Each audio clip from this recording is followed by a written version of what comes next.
Ojami Uza Parama Kama Bisi Bali Romyago Tayupa Uza Jaya Kama Bisayo Di Kuzala Gudalang Kama Vibaganam Kandanam Kadada Jarumbanam Kama Bizayena Bizayo Sirana Damayo Naganam Dhammanam Dhammaudana Nizarumbanam Kama Bizayena Bizayo Kama Bisayo Di Kama Bisi Hurigam Gudala Gudala Gudu Agudu Pido Kamana Nekriya Sidana Gandhi Viba Gana Jo Vibe Piguno Kana Ninza Namakanaru Alagam Kadadaru Baninza Kamaza Yudu Alagam Kama Bisayina Music Dabawa Kama Bisaya Dadipim Dani Kauswa Do Mi Tenzi Se Ado Music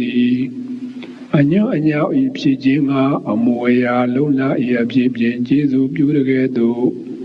Music Diudo Kama Bisaya Dadipim Bisayo Uba Karago Jesu Beauty Dipi Sirana Serguyo Goze Nashido Sirana Kuyo Gozedi Damayo Daga Naum Shimbe Piguno Damaninza Say Siri Dayaru Alagam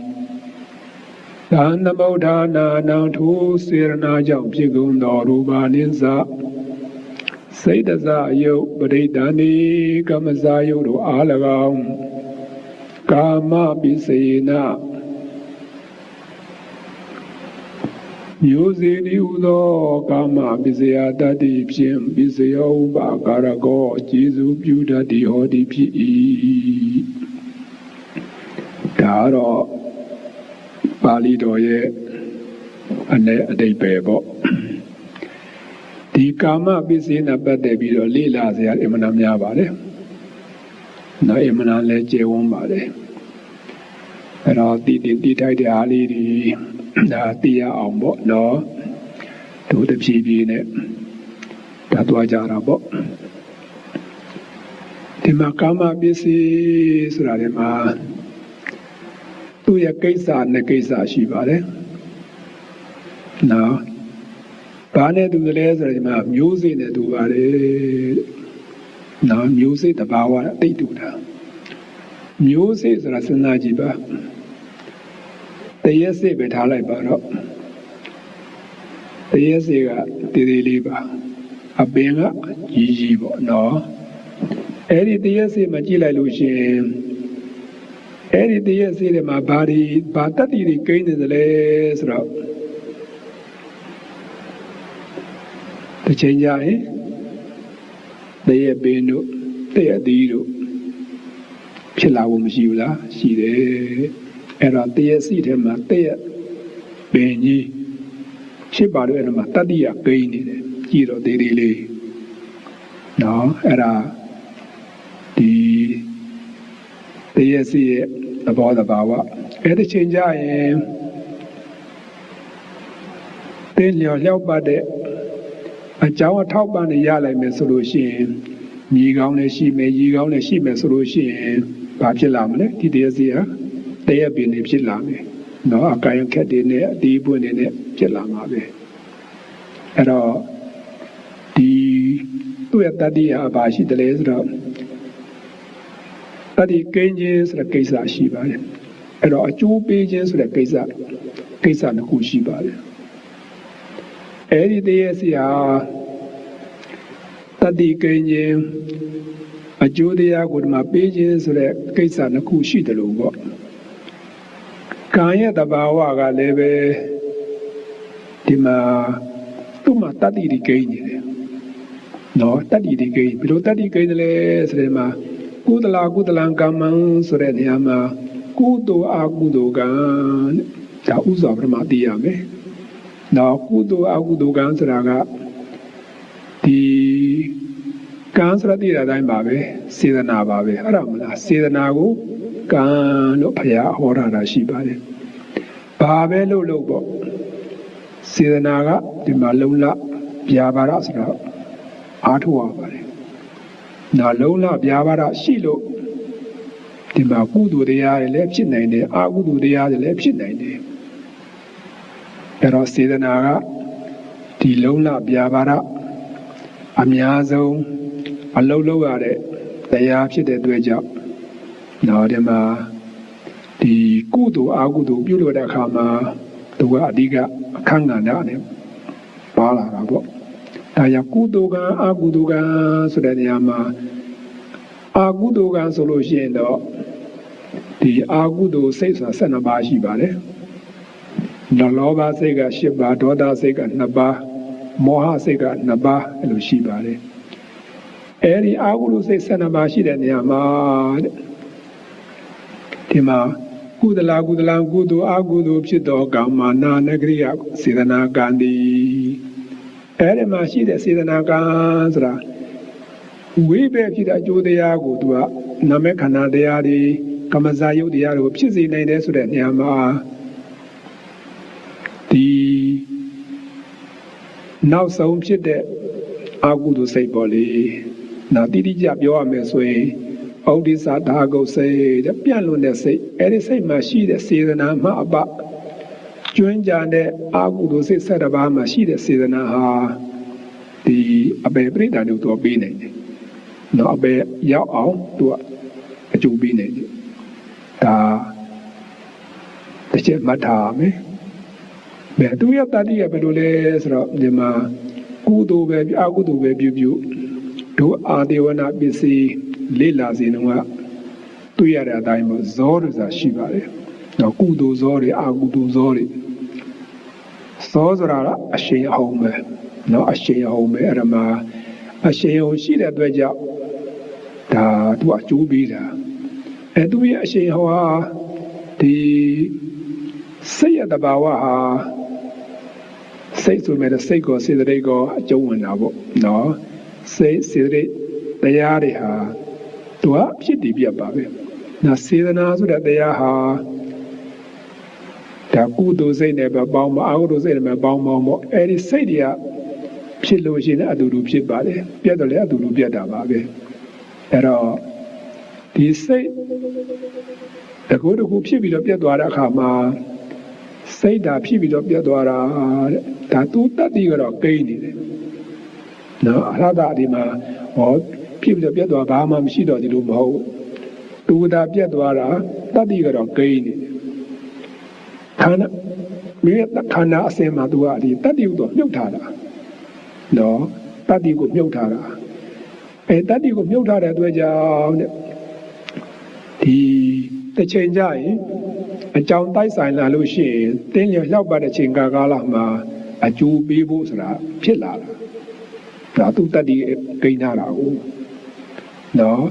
ဂိမ်းနေဆိုတဲ့နေရာမှာစဉ်းစားရင်ဘာနဲ့တူတယ်ဆိုတော့ဒီလူလောကလူတဘာဝနဲ့ကြည့်လိုက်မယ်ဆိုလို့ရှိရင်လူရဲ့အရှိန်ဆိုတာရှိတယ်ဆရာဓမ္မရဲ့အရှိန်တို့မိဘရဲ့အရှိန်တို့ရှိပါတယ်နော်ဆိုကြပါစို့နိုင်ငံမှာအကြီးအကဲဖြစ်တဲ့ပုဂ္ဂိုလ်တွေသမရတွေဝင်းကြီးချုပ်တွေဘိုးချုပ်တွေအရာရှိကြီးတွေဝင်းကြီးတွေစသည်ဖြင့်ပေါ့လေအဲ့ဒီပုဂ္ဂိုလ်တွေပြည်လွန်သွားတဲ့အခါမှာသူ့ရဲ့တတ္တိကကြိုင်ခဲ့ဒီသာသမီတွေကဘယ်လိုပဲကတော့ဘုရားသားသမီးတွေဆိုပြီးတော့သူရဲ့မိဘအရှင်ဝါဆိုလို့မရှိဘူးလားရှိတယ်နော်မိဘကွယ်လွန်သွားပြီမဲ့လို့သူတို့ရဲ့အရှင်ဝါသားသမီးပေါ်မှာကြံရင်ခဲ့တယ်ဘုရားသားသမီးပဲရောသူအရှင်ဝါရှိနေတယ်လေလူကတော့မရှိတော့ပါသူအရှင်ဝါကကြံရင်ခဲ့တယ်လို့ပေါ့ ကုသိုလ်စိတ်အကုသိုလ်စိတ်ဆိုတာလည်းပဲဒီတိုင်းပါပဲဖြစ်ပြီးတော့ပြတ်သွားတယ်အဲ့တော့မပြတ်ခင်လေးမှာနောက်ဆက်ခါမဲ့စိတ်ကိုသူကဒီတတိကိုသူကညှို့နှံပြီးတော့သူကပြတ်သွားတာနော်ဒါကြောင့်ပြုခဲ့တဲ့ကုသိုလ်ကံအကုသိုလ်ကံဘာဝပေါင်းမြောက်များစွာကတိကတာပြင်လွန်သွားတော့လည်းပဲအနာဂတ်တစ်ချိန်အခါမှာတင်းရော်လောက်ပတ်တဲ့အကြောင်းညှိညွတ်လို့ရှိရင်လာပြီးတော့အကျိုးပေးတာနော်ဒါကြောင့်ဒီဇတ်တော်တွေဓမ္မပဒတဲ့စတဲ့အကြောင်းအရာချက်လက်တွေကိုကြည့်လိုက်မယ်ဆိုလို့ရှိရင်ဘယ်ဖရာရှင်တဲ့ထဲမှာဘာတွေလှူခဲ့လို့ဘာတွေလုပ်ခဲ့တော့ဒီဘဝမှာဒီလိုဖြစ်ရတယ်ဆိုတာခဏခဏတွေ့ရမှာပါနော်ဘဝအပေါင်းဆိုတော့နဲတာမဟုတ်ပါဘူးနော်ဘလောက်ပဲဘဝတွေချားနေပါစေအကျိုးပေးကတော့အမှန်တမ်းထက်မြက်ပါတယ်သူတတ္တိကသူမြုပ်ထားတာဟုတ်နော်တတ္တိကမြုပ်ထားတာအဲ့တော့အကျိုးပေးဖို့အတွက်ကဘာရှိတယ်ဒီမှာဇောဆိုတာရှိပါတယ်နော်အဲဇောတွေက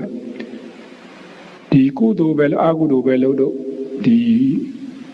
ကာမဘုံမှာသူကကာမဇောဆိုတာ9ကြိမ်ဖြစ်ပါတယ်နော်ကာမဇော9ကြိမ်ဒီပရမဇုံဖြစ်တဲ့ဇောဆိုတာစိတ်ပါပဲနော်ပရမဇုံဖြစ်တဲ့ဇောစိတ်ဟာ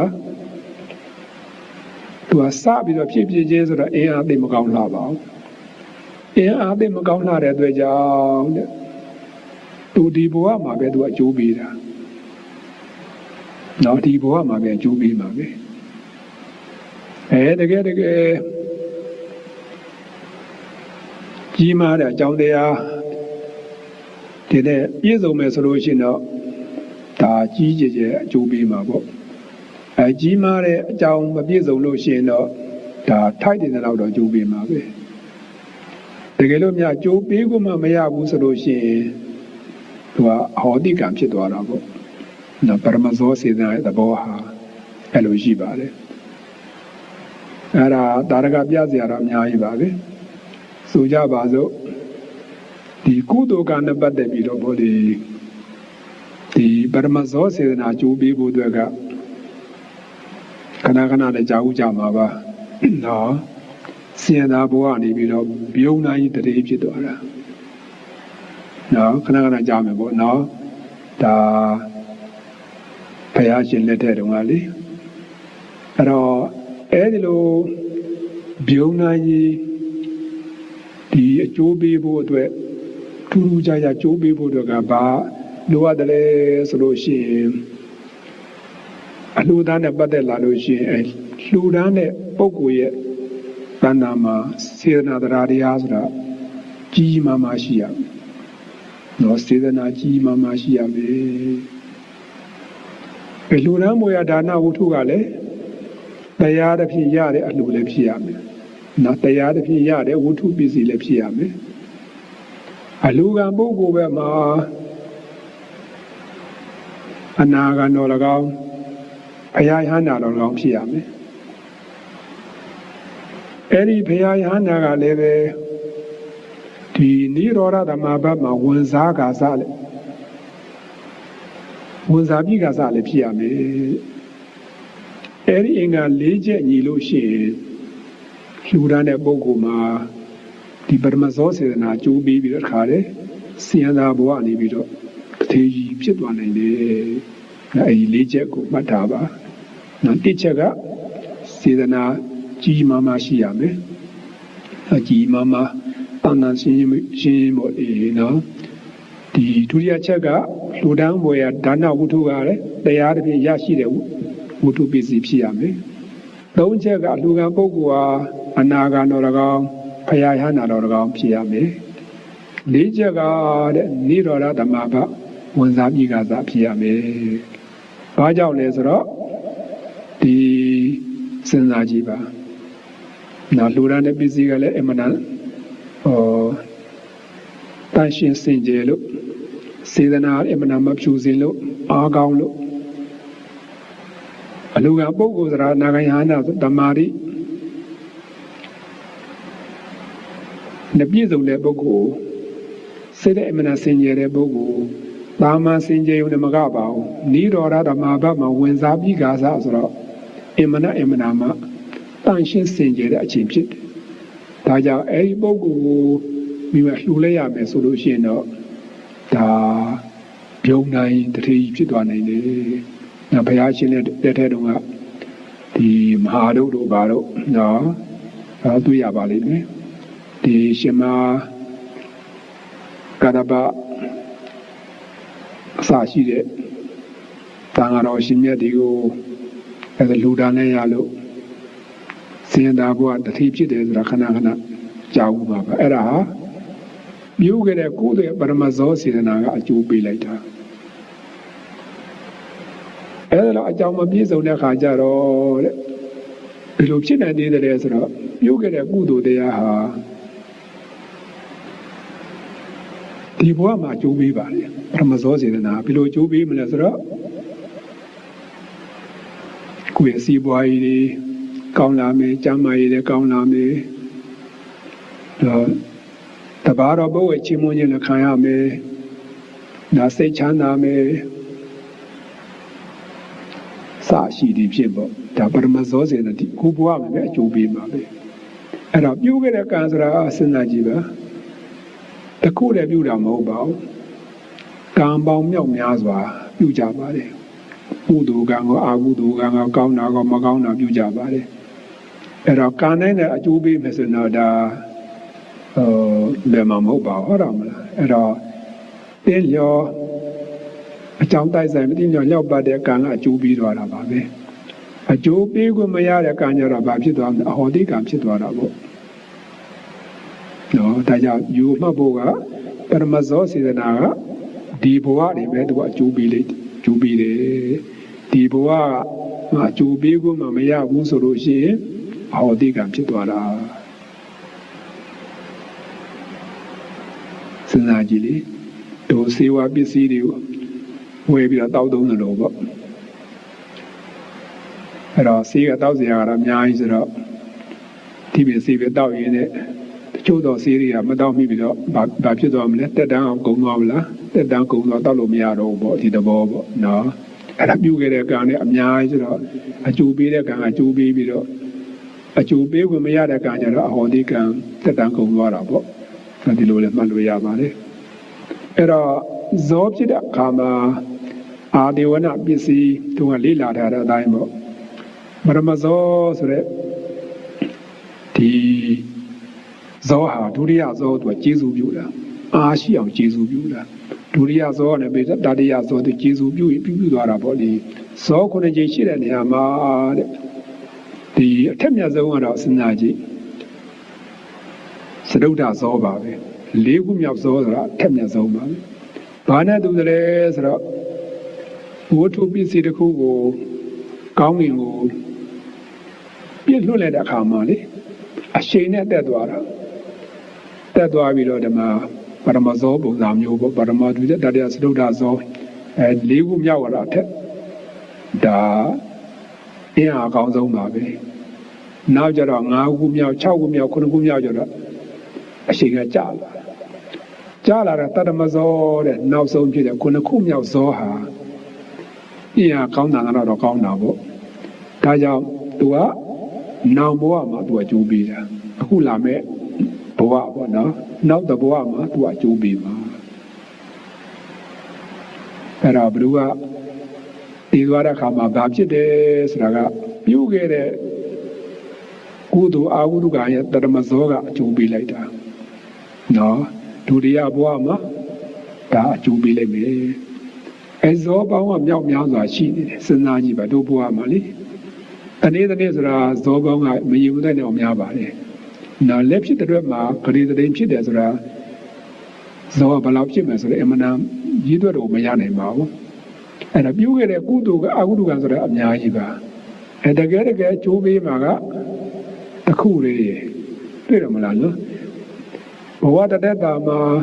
နောင်ဘဝအတွက်အကျိုးပေးမဲ့ကံကတတမဇောတစ်ခုတည်းကအကျိုးပေးတာအဲ့တတမဇောဒုတိယဘဝမှာအကျိုးပေးခွင့်မရတဲ့ဇောတွေဘာဖြစ်သွားမလဲဆိုတော့ခုနပြောသလိုတက်တန်းနဲ့ကုန်ပြီးတော့ဘာမှအကျိုးပေးခွင့်မရတော့ပါဘူးဒါ ဒါပေမဲ့လို့တဲ့ဒုတိယဇောကနေပြီးတော့ဒီမှာစရမဇောဒီပေါ့အလေဇော၅ချက်ကြာနေတယ်မလားအဲ့ဒီအလေဇော၅ချက်အင်အားကောင်းတယ်အင်အားကောင်းတဲ့အတွက်ကြောင့်တဲ့တို့မှာသာတရဘဝကနေပြီးတော့နိဗ္ဗာန်မရောက်မချင်းနော်ဘဝပေါင်းကလေးကရာပဲလွန်လာပြီမဲ့လို့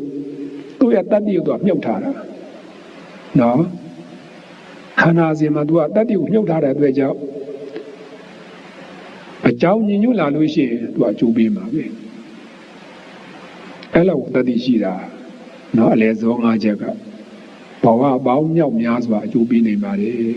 ပရိသန္တိအကျိုးကိုလည်းပေးနိုင်တယ်ပိုးဒီအကျိုးကိုလည်းပေးနိုင်ပါတယ်နော်ပရိသန္တိအကျိုးဆိုတာကဘုံဘဝတစ်ခုမှာပရိသန္တိရရှိအောင်သူလည်းအကျိုးပေးနိုင်တယ်ပိုးဒီအကျိုးဆိုတာပရိသန္တိနောက်မှာပေါ့ပရိသန္တိစိတ်ဒီပြီးတဲ့နောက်မှာဒီခန္ဓာကိုယ်ကြီးယုတ်နံတရားကြီးကိုဆက်လက်ပြီးတော့ဒါအကျိုးပြုတာဒါပုဒ္ဓိကာလခေါ်တာအဲဒီပုဒ္ဓိကာလကိုလည်းသူသွားပြီးတော့အကျိုးပြုပေးနိုင်ပါတယ်အမှန်တတ်ဒီအမှန်ကောင်းပါတယ်နောက်ဒီနေရာမှာဒီကုသိုလ်အကုသိုလ်ဖြစ်တဲ့စေတနာကံဟာတဲ့ဒီမှာဝိပါကနာကျိုးဝိပဲဖြစ်ကုန်သောခန္ဓာနိစ္စခန္ဓာတို့အား၎င်းကတ္တရူပနိစ္စကမဇာယုတို့အား၎င်းဒီနာမခန္ဓာတရားတွေဒါနံတရားတွေပေါ့စိတ်တရားတွေပေါ့ဒီကတ္တရူပဆိုတာကဒီမှာကတ္တရူပနိစ္စဆိုတာကမဇာယုဆိုတာကာညံဖြစ်တဲ့ယုတ်ပရိသန္တိရုပ်တွေပေါ့လေအဲ့ဒါကိုဘာခေါ်တယ်လဲဆိုတော့လေပရမပိုက်ကလေကုသလံကာမဝိပါကနံခန္ဓာနံကတ္တဒါဇရူပနံကာမပိစေယနာပိစေယောနာနခဏိကကာမလို့မှတ်ပါနာနခဏိကကာမနာဆိုတာတခြားစီပေါ့ခဏဆိုတာအချိန်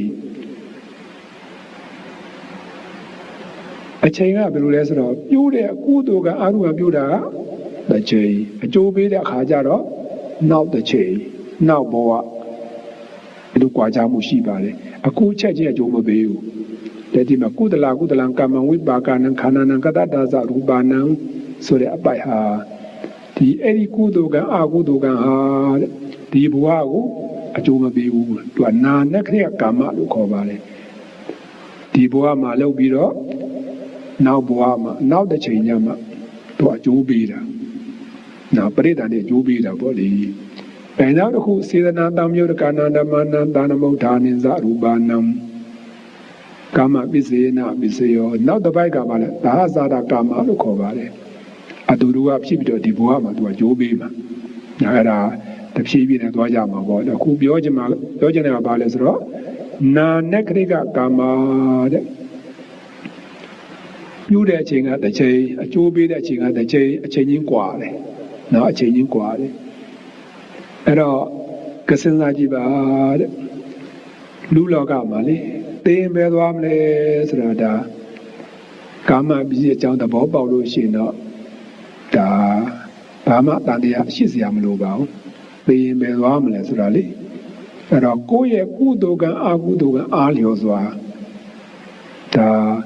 30ဘုံမှာတင်းလျော်တဲ့ဘုံကိုသူသွားမှာပဲဒါကာမနိယာမနော်ကာမနိယာမသဘောတဘာဝအတိုင်းကိုသွားမှာခုနပြုခဲ့တဲ့ကံဟာသူလည်းဖြစ်တည်ပြက်ပဲသူတတ္တိကကြာနေတဲ့အတွက်ကြောင့်သူကကြိုးပေးမယ်နော်အဲ့တော့ပရမဇောစေတနာကဒီဘဝကိုကြိုးပေးမယ်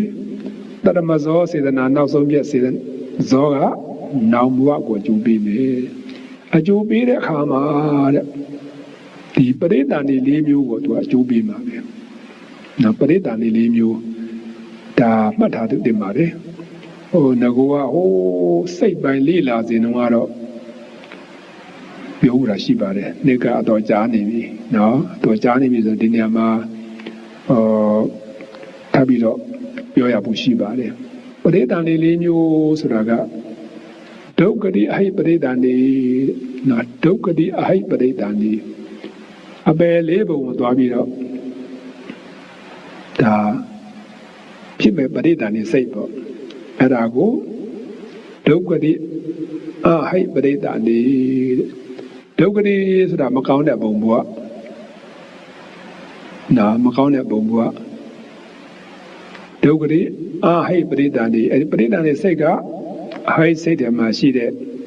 အာကုသလဝိပဿနာရဏပေါ့လေဒီကြကြပြောမယ်ဆိုလို့ရှိရင်ဒါတလောက်ထိမသွားပဲနဲ့တာမန်ပဲမှတ်ပါလွယ်ကူအောင်ပေါ့နော်ဒီဒုက္ခတိဘုံဘဝမှာသွားပြီးတော့ပရိဒာနိဖြစ်တဲ့စိတ်ဟာဒုက္ခတိအဟိပရိဒာနိခေါ်ပါတယ်ဒါတစ်ချက်ရမယ်နောက်ဒုတိယတစ်ချက်ကဘာလဲဆိုတော့သူဂတိအဟိပရိဒာနိနာသူဂတိအဟိသူဂတိဆိုတာကောင်းတဲ့ဘုံဘဝတော့မှန်ပါရဲ့ဒါပရိဒာနိစိတ်ကအဟိထဲမှာရှိပါတယ်နော်အဲ့ဒါကိုသူဂတိအဟိပရိဒာနိဆိုတာရှိပါတယ်နောက်တတိယမြောက်ပရိဒာနိကဘာလဲဆိုတော့ဒွိဟိပရိဒာနိဒွိဟိပရိဒာနိဒွိဟိနော်သူရဲ့ပရိဒာနိစိတ်ဟာအလောဘအဒေါသဆိုတဲ့ဟိနှစ်ပါးနဲ့ရှင်းတာပညာမပါဘူးပေါ့နောက်လေးခုမြောက်ကတိဟိပရိဒာနိအဲပရိဒာနိကတော့ဒါအလောဘအဒေါသအမောဟဆိုတဲ့ဟိသုံးပါးနဲ့ရှင်းပြီးတော့ဖြစ်တဲ့ပရိဒာနိပေါ့အဲ့တော့ပရိဒာနိစိတ်က၄မျိုးရှိပါတယ်အမျိုးအစားခွဲလိုက်မယ်ဆိုလို့ရှိရင်တစ်ကဒုက္ခတိအဟိပရိဒာနိဒုတိယမြောက်ကသူဂတိအဟိပရိဒာနိနံပါတ်3ကဒွိဟိပရိဒာနိ၄ကတိဟိပရိဒာနိအဲ့ဒါဒီနေရာမှာတိဟိပရိဒာနိတိဆိုတာ၃ပါးလို့ဆိုပါတယ်ဟိဆိုတာကဟေတုပေါ့နော်အကြောင်းတရားပေါ့အကြောင်း၃ပါးဆိုတာအလောဘအဒေါသအမောဟအလောဘဆိုတော့လောဘမရှိဘူးပေါ့အဒေါသဒေါသမရှိဘူးအမောဟဝေမှုမရှိဘူးဆိုတာပညာရှိတာပေါ့အဲ့ဒီပရိဒာနိစိတ်ဟာဒီမဟာဥပ္ပစိတ်ထဲမှာလေညာနာတမယုတ်၄ပါးဆိုတာရှိပါတယ်အဲ့ဒီပရိဒာနိစိတ်ကတကယ်လို့များတိဟိပရိဒာနိဖြစ်မယ်ဆိုလို့ရှိရင်ဒီပုဂ္ဂိုလ်ကြီးအဲ့ဒီဘဝမှာဇန်တရားမဲ့တရားဖို့တရားရနိုင်တယ်နော်ရနိုင်တယ်နော်ကျန်တဲ့ပရိဒာနိစိတ်တန်နေမယ်ဆိုလို့ရှိရင်အဲ့ဒီဘဝမှာဇန်တရားမဲ့တရားဖို့တရားလုံးဝမရနိုင်ဘူးအဲ့တော့တိဟိပရိဒာနိဒါအကောင်းကအကောင်းဆုံးပါပဲအဲ့ဒီတိဟိပရိဒာနိကတဲ့ထပ်ခွဲလိုက်လို့ရှိနေတိဟိဥက္ကဋ္ဌဆိုတာရှိသေးတယ်နော်အဲ့ဒါတိဟိအရင်ပြောပါမယ်နော်တိဟိတဲ့သူရဲ့ပရိဒာနိစိတ်ကပရိဒာနိစိတ်ဆိုတာအကျိုးတရားအဲ့ဒီအကျိုးတရားတွေရဖို့အတွက်ကသူ့အကြောင်းတရားကဘာလဲဆိုတော့တိဟိကုသိုလ်နဲ့ပြုလာခဲ့တဲ့ပုဂ္ဂိုလ်ဟာဒီမှာတိပရိဒာနိဖြစ်မှာပဲအကြောင်းနဲ့အကျိုးပဲလေကိုရကျင်တယ်ရလို့မရနိုင်ပါဘူးเนาะအဲ့တော့ကုသိုလ်ကောင်းမှုပြုစဉ်တုန်းကဒီပုဂ္ဂိုလ်ကြီးတိဟိနဲ့ပြုလာခဲ့တဲ့အတွက်ကြောင့်သူမှာတိဟိပရိဒာနိကိုရရှိပါတယ်အဲ့ဒီတိဟိပရိဒာနိဆိုတာကဘာလဲဆိုတော့ကုသိုလ်ကောင်းမှုပြုလုပ်တဲ့အခါမှာဆိုကြပါစို့ဒါနပြုလုပ်တဲ့အခါမှာလောဘမရှိဘူးပစ္စည်းပေါ်မှာတွေ့တာမှုဆိုတာမရှိဘူးနောက်ပစ္စည်းပေါ်မှာတွေ့တာမှုမရှိဘူးနောက်တွေ့တာတတ်မဲ့မှုမရှိဘူးအဲ့ဒါအလောဘစိတ်နဲ့လှူနေတာပေါ့နော်ပြီးတော့ဒေါသစိတ်လည်းမရှိပါဘူးနော်လှူဒန်းလုပ်တဲ့အခါမှာများသောအားဖြင့်တတိမထားတဲ့နော်ဒေါသဖြစ်တတ်တယ်ဟိုမပြေစုံမှာဆိုလို့ဟိုကိုကဟိုလူကိုငေါ့ပြောလိုက်ဒီလူကိုငေါ့ပြောလိုက်စသည်ဖြစ်တတ်တယ်လေအဲ့လိုမဖြစ်ရအောင်ပေါ့နော်ဒေါသမရှိစေရအောင်စိတ်ကိုငြိမ်သက်တဲ့အေးစေးထားတာကုသိုလ်ကောင်းပြုတဲ့အခါမှာနှုံးမဝင်တာဒါအရှုံးပေါ်သွားလိုက်ပြီနော်ဒါကြောင့်ဒေါသမရှိဘူးမေတ္တာတရားနဲ့ပဲနော်အလူကပုဂ္ဂိုလ်ပေါ်မှာရော လာတဲ့အပရိသပေါ်မှာကောကိုယ့်မိသားစုအပေါ်မှာကောမေတ္တာတွေထားပြီးတော့စိတ်ကိုအေးစေးစေးချမ်းချမ်းသာသာဒေါသမဖြစ်အောင်ဒါလှူဒါန်းတဲ့ပုဂ္ဂိုလ်ဒေါသမရှိတဲ့ပုဂ္ဂိုလ်ဒါတစ်ချက်ရမယ်ပြီးတော့အမောဟတဲ့မသွေဝေဘူးဆိုတာကပညာပေါ့အဲ့ဒီပညာဆိုတာဘာလဲဆိုတော့ငါဒီလိုလှူလိုက်တာဖြစ်တဲ့အတွက်ကြောင့်ဘယ်လိုအကျိုးတရားကိုရနိုင်တယ်ဆိုတာသိတယ်။နောက်သူများလှူလို့လိုက်ပြီးတော့လှူတဲ့သဘောမျိုး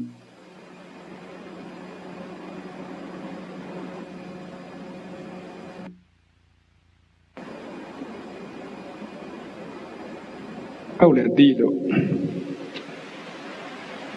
နော်အဲ့ဒီမှာ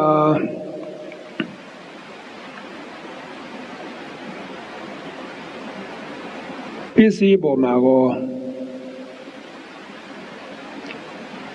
ဒီမမြဲတဲ့သဘောဆင်းရဲတဲ့သဘောအဆိုးမရတဲ့သဘောလက္ခဏာသုံးပါးသိပြီးတော့လေဆင်ញင်တယ်နော်ဆင်ញင်မှုပြုတယ်အဲ့ဒါလိုလှူဒါန်းတဲ့အခါမှာလောဘလည်းမဖြစ်ဘူးဒေါသလည်းမဖြစ်ဘူးမောဟလည်းမဖြစ်ဘူးတကယ်လွတ်ကျွတ်ရဲရောလှူဒါန်းတယ်မေတ္တာရှိနဲ့စိတ်အေးချမ်းချမ်းနဲ့ဒေါသမပါဘဲနဲ့မေတ္တာတရားနဲ့လှူဒါန်းမယ်ပြီးတော့ပညာလည်းပါပြီးတော့လှူဒါန်းမယ်ဆိုလို့ရှိရင်တဲ့အဲ့ဒါတိဟိကုသိုလ်လို့ခေါ်ပါတယ်နော်တိဟိကုသိုလ်ဝမ်းမြောက်ဝမ်းသာလည်းရှိတယ်နော်ပညာလည်းပါတယ်သူတော်ဘာတိုက်တွန်းလို့လှူဒါန်းတာမဟုတ်ပဲနဲ့ကိုယ့်ရဲ့စေတနာ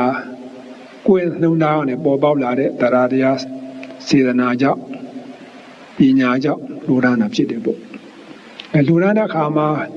မလှူဒါန်းပြီးလှူဒါန်းစေလှူဒါန်းပြီးလောဘဒေါသမောဟတရားတွေကမရှိဘူးအဲ့တော့ရိုးမှတ်မယ်တိဟိဆိုတာလေရိုးတိဟိဆိုတာကလှူဒါန်းတဲ့အခါမှာဝမ်းမြောက်ဝမ်းသာရှိမယ်ဝမ်းမြောက်ဝမ်းသာမရှိတာတော့မှပဲ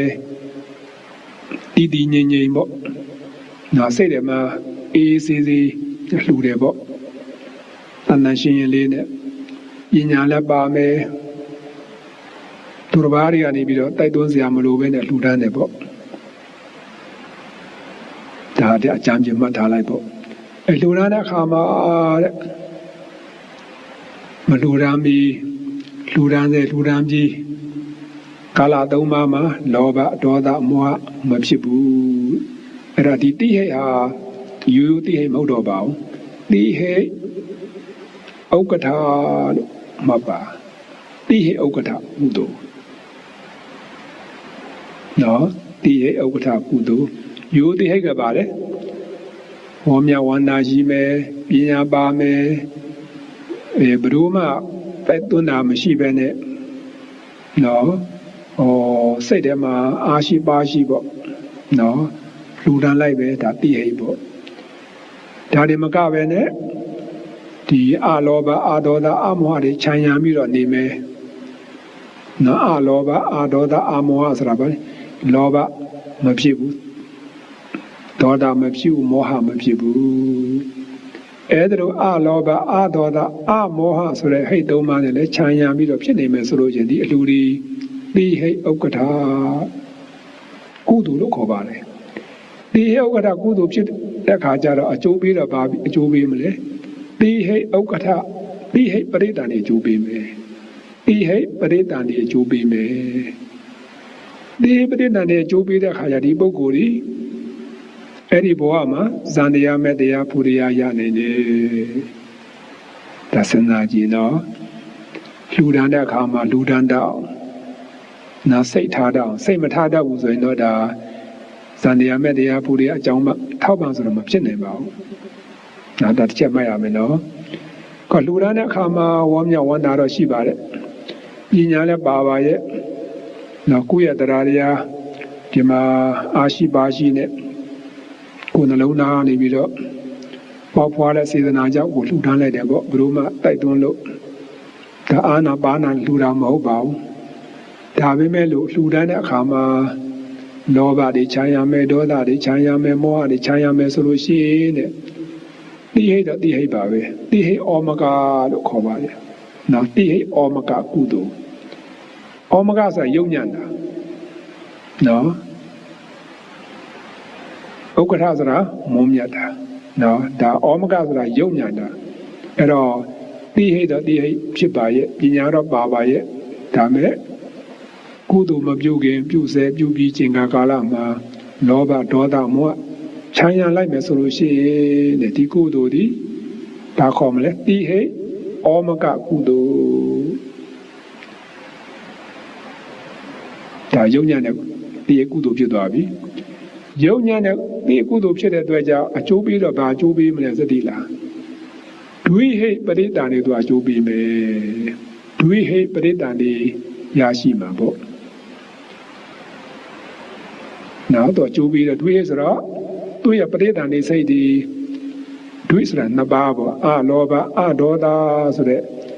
ဟိတ်နှစ်ပါးနဲ့တော့ရှင်ပါတယ်အမောဟဆိုတဲ့ပညာနဲ့မရှင်ဘူးပညာနဲ့မရှင်တဲ့အတွက်ကြောင့်ပရိတန်ဒီမျိုးစေ့ကညာနဲ့မရှင်တဲ့အတွက်ကြောင့်အဲ့ဒီဘဝမှာဘလောက်ပဲတရားအားထုတ်ဇန်တရားမဲ့တရားဘူတရားအနိဗ္ဗာန်တရားဆိုတာလုံးဝမရနိုင်ဘူးစဉ်းစားကြည့်နောက်လှူဒါန်းတာဘလောက်အရေးကြီးတယ်ဆိုတာလေနောက်သိအရေးကြီးပါတယ်နော်ဥက္ကဋ္ဌဖြစ်ပေမဲ့တိဟိတ်ဖြစ်ပေမဲ့လို့တကယ်လို့လောဘဒေါသမောဟခြံရံလို့ရှိရင်အကျိုးပေးတဲ့အခါမှာဒွိပရိသန်တွေအကျိုးပြီးတော့အဲ့ဒါမှာဘလောက်နစ်နာတော့စဉ်းစားကြည့်ပါအညာနစ်နာတာနော်ဒါကြောင့်အလှပြုတိုင်းမှာဒါသတိထားပြီးပါနော်ဘုသူပစ္စည်းပေါ်မှာတမ်းမဲ့မှုတွေ့တာမှုဆွဲလန်းမှုမရှိစေရဘူးအဲ့မှာဒေါသမထွက်အောင်ဒါထိန်းထားရမယ်နတ်ပညာပါနဲ့လှူဒါန်းနိုင်ရမယ်ဒါမှကိုယ်ချွေနေစာတန်ဖိုးရှိဘယ်လောက်ထိတန်ဖိုးရှိလဲဆိုတော့စဉ်းစားကြည့်ဒီပရိသတ်တွေကြိုးပြီးတော့ဇန်တရားမဲ့တရားဖူရိယနိဗ္ဗာန်တရားရရှိနေတဲ့တဘောအဖြစ်သွားမှာတော့သိအရေးကြီးတယ်နော်နောက်ဒုတိယကဘာလဲဆိုတော့ဒီဒွိဟိတ်ပရိသတ်တွေနေတဲ့ပုဂ္ဂိုလ်များဘာကြောင့်ဒွိဟိတ်ဖြစ်ရတယ်လဲဆိုတဲ့အခါကျတော့လှူဒါန်းတဲ့အခါမှာလေသူများလှူဒါန်းတာတွေ့ရတော့လေကိုလိုက်ပြီးတော့လှူဒါန်းတာပဲစိတ်ထဲမှာတော့ဘာမှဒီအကျိုးတရားဆိုတာမမြင်ပါဘူးတော့ဉာဏ်သိမပါဘူးပေါ့လေဒီအာလောဘဆိုတော့အဲ့ဒီပေါ်မှာပစ္စည်းပေါ်မှာတာယာမှုတတ်မဲ့မှုတော့မရှိဘူးပေါ့အာဒေါသအလှူခံပုဂ္ဂိုလ်ပေါ်မေတ္တာတရားတော့ရှိပါတယ်ဒေါသတော့မရှိပါဘူးဒါမဲ့ပညာကမဲ့ခါကြတော့ပညာမပါတဲ့ခါကြတော့အဲ့ဒါဒီကုသိုလ်ကိုဘာခေါ်မလဲဒွိဟိတ်ကုသိုလ်လို့ခေါ်ပါလေဟိတ်နှစ်ပါးနဲ့တာရှင်တဲ့ကုသိုလ်ပေါ့ဒွိဟိတ်ကုသိုလ်ကအစနာကြည့်ပါသူ့မှာလဲဒွိဟိတ်ဥက္ကဋ္ဌဒွိဟိတ်ဩမကနှစ်ပါးရှိပါတယ်နောက်ဒွိဥက္ကဋ္ဌတဲ့ဒွိဩမကနော်အလှပြုတဲ့အခါမှာလေဒီပရမလောဘဒေါသနဲ့မရှင်မဲနဲ့ပေါ့နော်သူအလှလုပ်တဲ့အခါမှာမလှုပ်ခင်လှုပ်ဆဲလှုပ်ပြီးချိန်ကာလမှာဒီမှာလောဘဒေါသလည်းမဖြစ်ဘူးပေါ့အကုသိုလ်လည်းမချမ်းရဘူးပေါ့လေအဲ့ဒါကျိုးပေးတဲ့ခါကျတော့ဒွိဟိပရိသန်နေကျိုးပေးမယ်ဒါပညာကမဲ့တဲ့အတွက်ကြောင့်ပရိသန်နေစိတ်ကလည်းပညာမပါဘူးပညာမပါတဲ့အတွက်ကြောင့်အဲ့ဒီဘဝမှာဇန်တရားမဲ့တရားဖို့တရားမရနိုင်ဘူးအဲ့ဒါဒွိဥက္ကဋ္ဌဒွိဩမကတဲ့လူဒန်းတဲ့အခါမှာဟိတ်နှစ်ပါးနဲ့သာရှင်းပါတယ်ပညာမပါဘူးပညာမပါတဲ့အပြင်အလှနဲ့ပတ်သက်ပြီးတော့လောဘတရားတွေဒေါသတရားတွေမောဟတွေကခြံရံပြီးတော့ဖြစ်နေမယ်ဆိုလို့ရှိရင်အဲ့ဒီအလှဟာဒွိဟိတ်လည်းဖြစ်ရသေးတယ်ရုပ်တဲ့ညုံညာနဲ့ဆိုတော့ဒွိဟိတ်ဩမကကုသိုလ်ဒွိဩမကကုသိုလ်ကဘာအကျိုးပေးမလဲဆိုတော့ဘာအကျိုးပေးမယ်ထင်တယ်လေဒီမှာဒုက္ကတိအဟိပရိသန်တွေအကျိုးပေးမယ်နော်ဒွိဟိတ်ဩမကကုသိုလ်ပြုလုပ်တဲ့ပုဂ္ဂိုလ်ဒီကုသိုလ်ကောင်းမှုပြုတဲ့အခါမှာ ညာလည်းမပါဘူးရှင်းနောက်အာဟုသူတွေကရန်ချမ်းရပြီးတော့ဖြစ်နေမယ်ဆိုလို့ရှိရင်အဲ့ဒါဒွိဟိဩမကကုသိုလ်ဒွိဩမကကုသိုလ်တွေအကျိုးပေးတဲ့အခါမှာသူဂတိအဟိပရိသန္တိကျိုးပေးမယ်သူဂတိအဟိပရိသန္တိဆိုဘယ်လိုလဲဆိုတော့ကုသိုလ်လုပ်တဲ့ခါကျတော့ဘယ်ဘုံဘဝရောက်မလဲဆိုတော့သူဂတိပေါ့နော်ကောင်းတဲ့ဘုံဘဝလူဘဝရောက်မှာပေါ့အဲ့တော့သူဂတိဟိပုဂ္ဂိုလ်ဆိုတာဘယ်လိုလဲဆိုတော့ဒီနေရာမှာနတ်ဖြစ်မယ်ဆိုရင်လေစတုမာရိဘုံအပါဝင်စရင်ဝင်ပေါ့လေဒါမဲ့အဲ့ဒီနတ်ပြည်6ထပ်မှာတော့မနေနိုင်ပါဘူးလူပြည်လူလောကမှာမြေကြီးကတည်ပြီးတော့မြေကြီးပေါ်မှာအဲ့မြေကြီးပေါ်မှာစားပေါ့လေအဲ့ဒီနတ်မျိုးစားနတ်သေးဖွဲတွေဘာဖြစ်နိုင်လဲကစနာကြီးကောင်းတဲ့ဘုံတော့ကောင်းတဲ့ဘုံပါပဲဒါမဲ့လို့နတ်တာပြောရတာနော်အမနံပိဋ္ဌာလေးပါပဲနော်အမနံဆင်းရဲပါလေဘုံပိမှလည်းမရှိဘူးချိုးများမြေကြီးကနေရတယ်မြေကြီးပေါ်မှာပဲစားနေရတယ်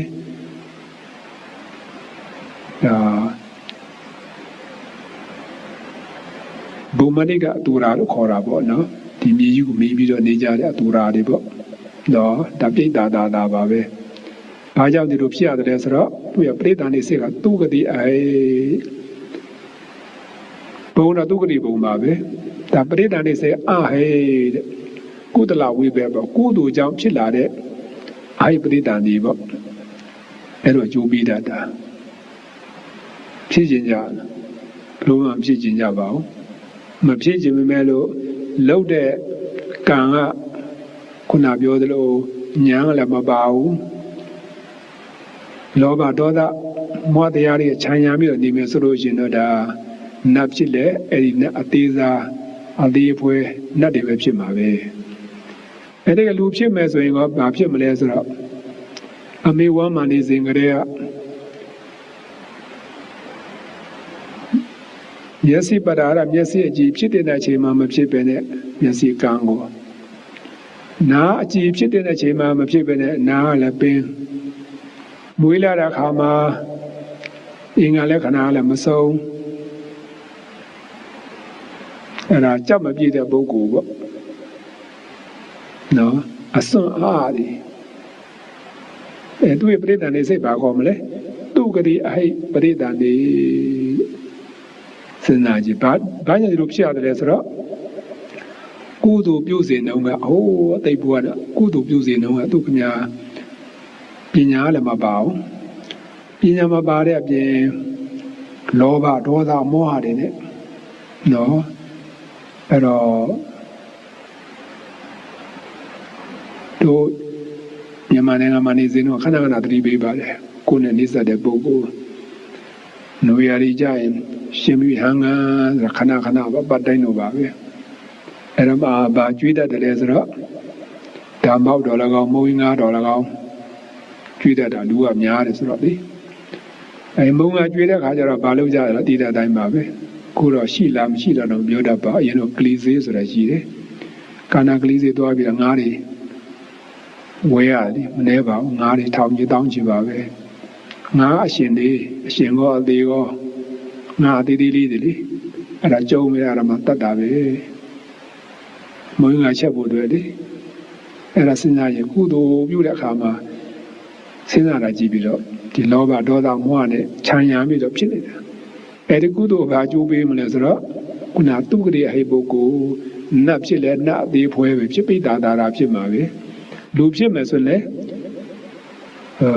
စွမ်းအားတဲ့ပုဂ္ဂိုလ်နာပင်တဲ့ပုဂ္ဂိုလ်မျက်စိအလင်းမရတဲ့ပုဂ္ဂိုလ်ကြက်မပြည့်တဲ့ပုဂ္ဂိုလ်ဖြစ်မှာပဲအင်္ဂါလက္ခဏာတွေချို့သေးပြီးတော့လူရမဝင်တဲ့ပုဂ္ဂိုလ်ဖြစ်သွားနိုင်တယ်တော့ကြောက်ဖို့မနှကောင်းပါလေဘုရားကအကျိုးပြုလိုက်တယ်ကုသိုလ်အကုသိုလ်ကျိုးပေးတာမဟုတ်ဘူးနော်သူ့ရဲ့ကုသိုလ်ပဲဒါသူ့ကလေးလူဘုံလူဘွားရောက်တယ်ဆိုတာကအစနာကြီးဒါကုသိုလ်ကြောင့်ရောက်တာအကုသိုလ်ကြောင့်ရောက်တာမဟုတ်ဘူးဒါကြောင့်ကုသိုလ်ပြုစဉ်တော့မပြုတတ်လို့ရှိရင်အဲ့လိုအခြေအနေမျိုးတွေရောက်ရှိသွားနိုင်တယ် နောက်တစ်ခုကဘာလဲဆိုတော့ဒုက္ခတိအာဟိပရိသန္တိအဲ့ဒီပရိသန္တိဘုရားကကြိုးပေးတယ်လေဆိုတော့အာဟုသို့ပြုတဲ့ပုဂ္ဂိုလ်ပေါ့နော်အာဟုသို့ပြုတဲ့ပုဂ္ဂိုလ်ခုနပြောသလိုဒီပြန့်လွန်းတဲ့စိတ်မှာရှင်တဲ့စေတနာမှတာပါကျွမ်းကြံတဲ့အာဟုသို့စိတ်ဆက်တာပါမှာရှင်တဲ့စေတနာကအကျိုးပေးလိုက်တာနော်အာဟုသို့တွေလုပ်တဲ့ဆာစနာကြီးသူတစ်ပါးတဲ့ကိုတတ်တယ်သူတစ်ပါးဥစ္စာကိုခိုးယူတယ်စသည်ဖြင့်ပေါ့လေတတ်တယ်ဆိုတာအများဆုံးပါလေဒေါသပါပဲခိုးတယ်ဆိုတာလောဘပါပဲဒါဆိုတခုလိုချင်လို့ဒါလောဘကြောင့်ဒါတတ်တာပါပဲအဲ့တော့မလားလောဘကိုဒေါသကိုဒီလိုတတ်တဲ့အခါကျတော့မကောင်းတဲ့အကျိုးတွေခံစားရမယ်ဆိုတာမသိတဲ့အတွက်ကြောင့်မောဟရှိတဲ့အတွက်ကြောင့်အဲ့ဒီပုဂ္ဂိုလ်ဒီဒုစရိုက်တရားတွေလုပ်တော့တာပါပဲနော်ဒုစရိုက်10ပါးဆိုတာရှိတယ်မဟုတ်လားမှတ်မိသေးလားဒုစရိုက်10ပါးလေသူတစ်ပါးတဲ့ကိုတတ်တာသူဥစားကိုခိုးယူတာသူတစ်ပါးအိမ်ရောက်ကိုပြစ်မှားတာဒါကာယကံဒုစရိုက်3ပါးရှိတယ်မဟုတ်လားကာယဒုစရိုက်3ပါးပြီးတော့ဝစီဒုစရိုက်က4ပါးရှိကြလေမဟုတ်မှပြောဆိုတာသူတစ်ပါးကိုဂုဏ်လိုက်တာကျမ်းတဲ့စကားကိုပြောဆိုတာပြင်းပြင်းတဲ့စကားကိုပြောဆိုတာဒါဝစီဒုစရိုက်က4ပါးနော်ပြီးတော့မနောဒုစရိုက်က3ပါးအဘိဇာတဲ့သူတစ်ပါးဥစ္စာငါးစာဖြင့်ကောင်းပါပဲဒါပဲကြံနေတာမတရားဖြစ်တဲ့သူတစ်ပါးပစ္စည်းကိုလိုချင်တာဗျာပါတာတဲ့ဘယ်လိုတော့ပြည့်စည်ရင်ကောင်းမှာဘယ်လိုတော့သိရင်ကောင်းမှာပဲသူတစ်ပါးပြည့်စည်ဖို့သေးဖို့ဆုံးရှုံးဖို့အတွက်ဒါစိတ်ကအဲ့ဒါစဉ်းစားနေတာတွေးနေတာမျောနေတာဗျာပါတော့မိစ္ဆာဒိဋ္ဌိတဲ့မှားတဲ့အယူရှိနော်ဘာမှမယုံကြည်ဘူးနော်ကုသိုလ်အကုသိုလ်ဆိုတာမရှိပါဘူးစာဒီဖြစ်ပေါ်လေဒါမနောဒုစရိုက်3ပါးပေါ့နော်ပေါင်းတဲ့အခါကျတော့ဒုစရိုက်တရား10ပါးရှိပါတယ်အဲဒီဒုစရိုက်တရား10ပါးပြုလုပ်တယ်ဆိုတာဘု து ကြောင့်လေလောဘကြောင့်ဒေါသကြောင့်မောဟကြောင့်အဲဒီလောဘဒေါသမောဟတရားကြောင့်ဒုစရိုက်တရား10ပါးကိုပြုတဲ့ပုဂ္ဂိုလ်ဟာဒီကုသလံကာမံဆိုတဲ့အတိုင်းနော်ဒီမှာပြုခဲ့တဲ့အကုသိုလ်ကဘာအကျိုးပေးမလဲဆိုတော့ဒုက္ခတိအာဟိပရိသန္တိကျိုးပေးလိမ့်မယ်ဒုက္ခတိဆိုတာမကောင်းတဲ့ဘုံဘဝဆိုပဲဘုံလို့ငရဲတရိဇံပိဋ္ဌာအတူရကဲအဲ့အပယ်လေးဘုံမှာသူကပရိသန္တိသွားကျိုးပေးတာဘုရားသွားခြင်းပါလေဘုရားမှမသွားခြင်းပါဘူးမသွားခြင်းပဲမဲ့လို့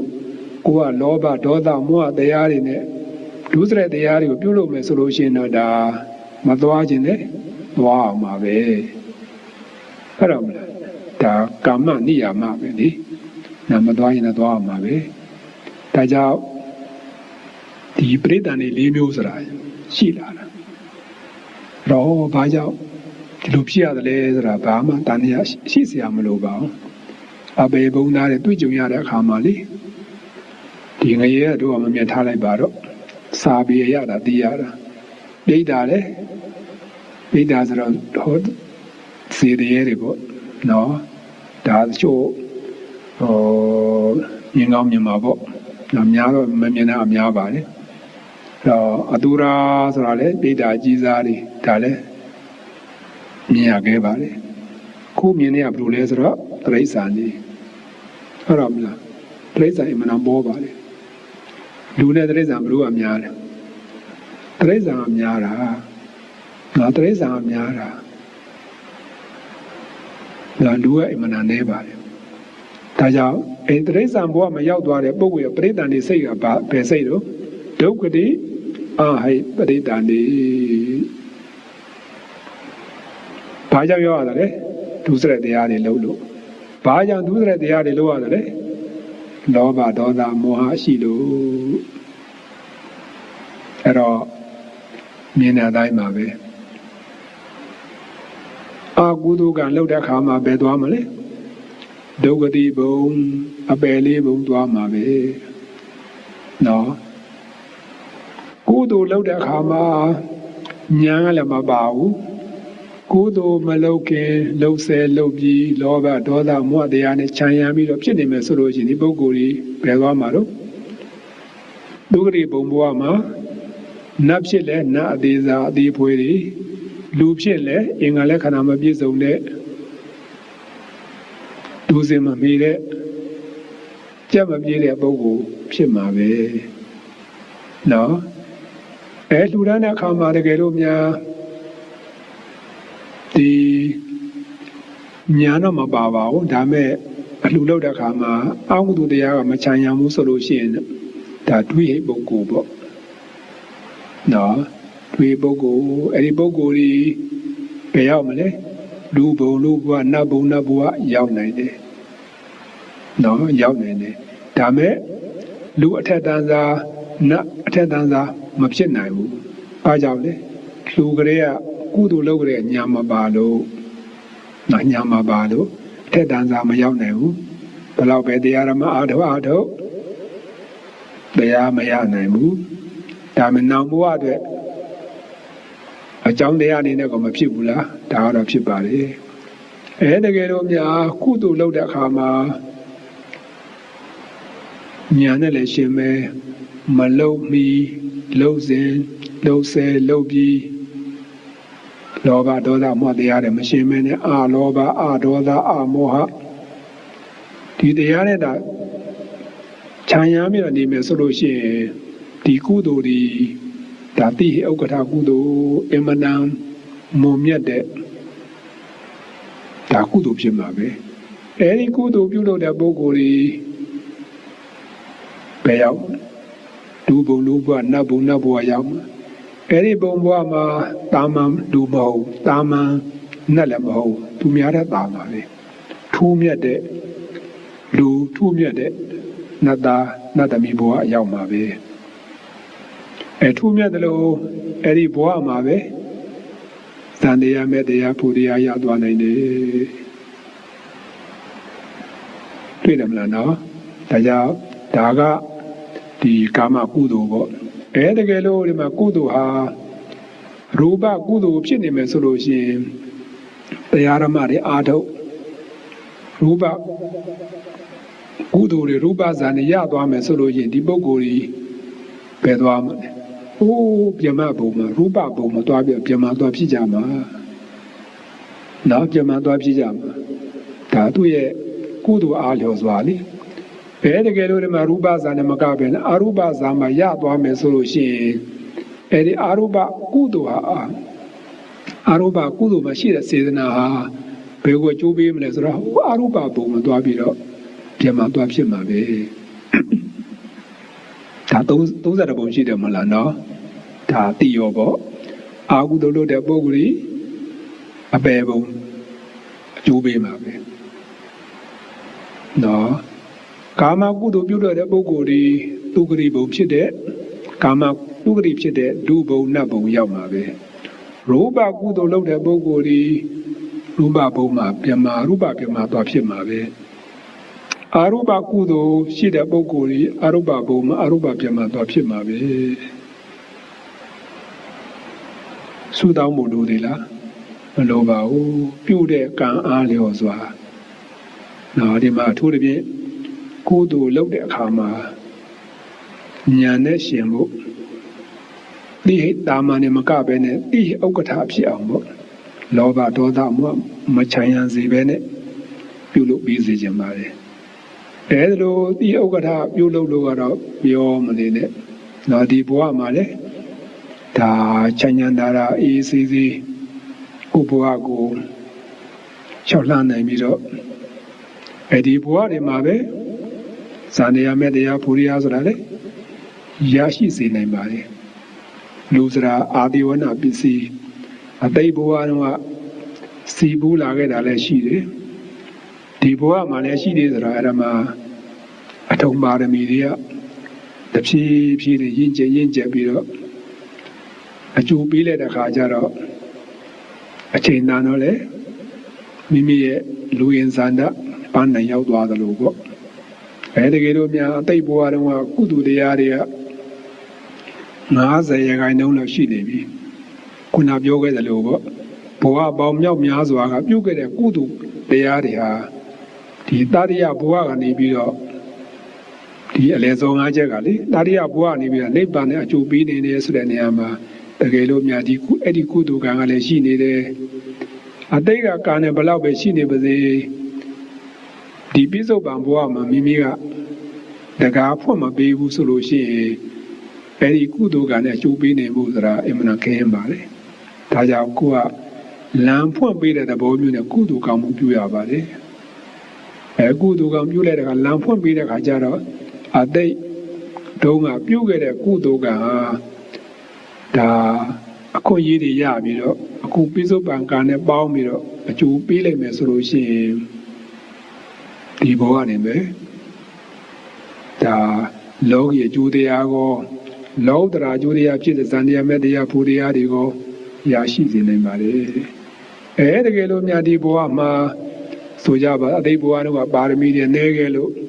ဒီဘဝမှာကိုကကြိုးစားပြီးတော့ကုသိုလ်တရားတွေပြီးလို့အားထုတ်တဲ့အခါမှာပါရမီတရားတွေကမပြည့်သေးဘူးဆိုလို့ရှိရင်ဘာဖြစ်မလဲဆိုတော့နောင်ဘဝမှာ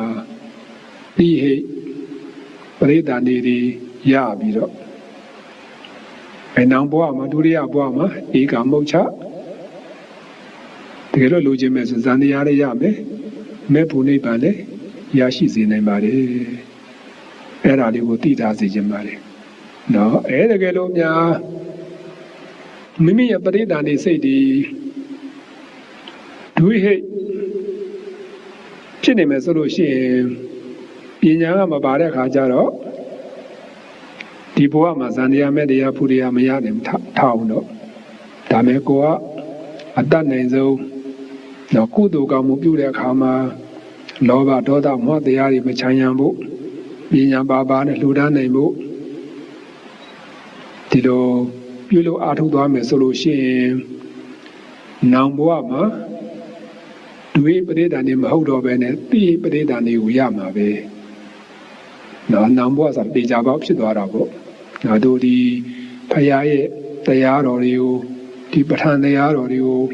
လေ့လာတယ်ဆိုတာစဉ်းစားကြည့်ဒါစာတွေကလေ့လာတဲ့သဘောမျိုးမသက်ရောက်စေပဲနဲ့မိမိရဲ့ယုံနာခန္ဓာမိမိရဲ့စိတ်အနေထားပြုပြင်တတ်အောင်ထားတတ်အောင်နော်ညှစ်တင်တတ်အောင်ဒါတို့လေ့လာတဲ့သဘောပါပဲနော်တည်ယူတဲ့သဘောပါပဲဒါအမှန်တန်ရေးကြည့်ပါတယ်နော်အမှန်တန်ရေးကြည့်ပါတယ်အဲ့တော့အလုံးတော်တရားဓမ္မများကုသိုလ်ကောင်းမှုပြုတဲ့အခါမှာတိဟိရိုးရိုးတွေမကပဲနဲ့တိဟိဥက္ကဋ္ဌကုသိုလ်ဖြစ်အောင်ဘယ်လိုလုပ်ရမလဲဆိုသိရောပေါ့နော်။နောက်ဝမ်းမြောက်ဝမ်းသာလေးရှိရမယ်။ဉာဏ်နဲ့လည်းရှင်းရမယ်။တကယ်စိတ်ထဲမှာတခါတည်းအားရှိပါရှိနဲ့လူရနေရမယ်။လူရတဲ့အခါမှာတွေ့တာမှုဆိုတာမရှိရဘူး။လူပေးတဲ့အခါမှာနှမျောမှုဆိုတာမရှိရဘူး။နော်အလူတန်းနဲ့ပတ်သက်ပြီးတော့ဒေါသဆိုတာမဖြစ်စေရဘူးစိတ်ကိုတည်တည်ငြိမ်ငြိမ်အေးအေးစေထားပြီးတော့လူတန်းတတ်ရမယ်။လှူတယ်ဆိုတာဘယ်လိုအကျိုးတရားရနိုင်တယ်ဆိုတာတို့လေ့လာထားတဲ့အတိုင်းနော်ပိစုပံကိုတန္တရာကိုနော်လောကီကိုလောကတရာကိုဒီကုသိုလ်တရားဟာ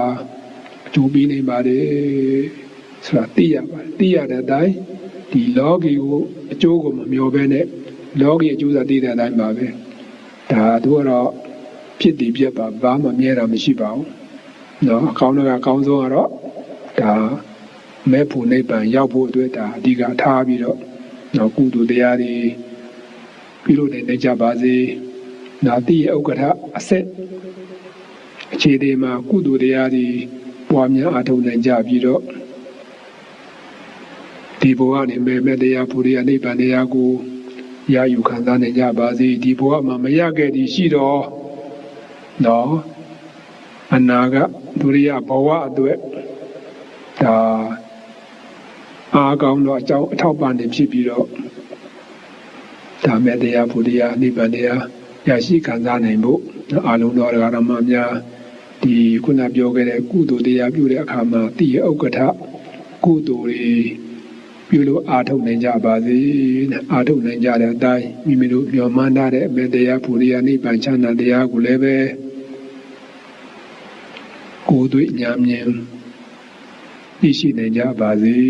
လို့ဆန္ဒပြုတိုက်တွန်းရင်းနဲ့ဒီကနေ့ဒီတွင်ပဲတော်ကြအောင်စို့